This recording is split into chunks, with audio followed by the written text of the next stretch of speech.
දෙව්රම් වෙහෙරට යන්න කින්න ඇති බුදුන් වදින්නට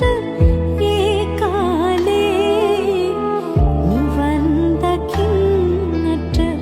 පින්මති වෙන්න ඇති ඒකයි තවමත් සංසාරේ බුදුහාමුදුරු අපිත් දකින්නැති බනත් අහන්නැති ඒ කාලේ නිවන් දකින්නට පින්මති වෙන්න ඇති ඒකයි තවමත් සංසාරේ නිවන් දකින්නට